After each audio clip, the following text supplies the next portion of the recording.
Your garage is essentially a refrigerator's worst nightmare because the temperature swings are just too much for a normal machine to handle. That is exactly why everyone keeps pointing to this specific Frigidaire top freezer model as the ultimate solution for your extra storage needs. I kept seeing it on every single best of list and decided it was time to figure out if it actually lives up to the hype or if it is just clever marketing. Let's look at the numbers first. You are getting over 18 cubic feet of space.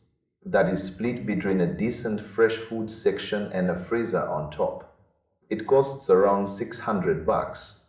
That is a pretty fair deal when you consider how expensive appliances are getting these days. One feature that actually caught my eye was the auto-close door. If you leave it open by 5 inches or less, it just snaps itself shut.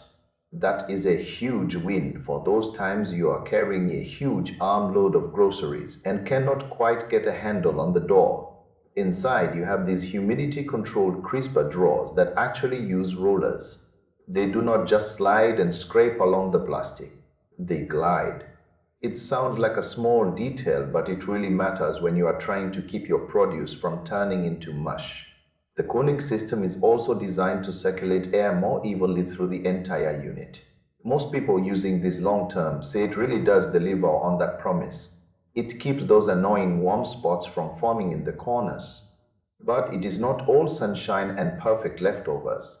There are some trade-offs you should definitely know about before you buy. For starters, there is no light in the freezer. You will be digging around for that frozen bag of peas in the dark. The shelves are made of wire instead of glass. Glass is way easier to clean when something spills, and it looks a lot cleaner too. Also, if you want ice, you have to pay another $150 for a separate kit. It does not come with an ice maker out of the box.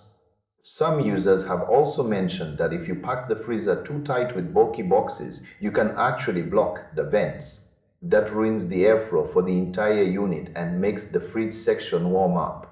There have even been reports of the compressor struggling after about 14 months or so. Now let's talk about that garage ready label, because that is the big selling point here. People think it just means more insulation, but that is not the whole story. There is actually a tiny heater hidden near the thermostat. When the garage gets cold in the winter, that heater kicks on to trick the compressor into running. This prevents your frozen food from thawing out because the fridge otherwise thinks it is already cold enough. It is clever engineering. But here is the catch.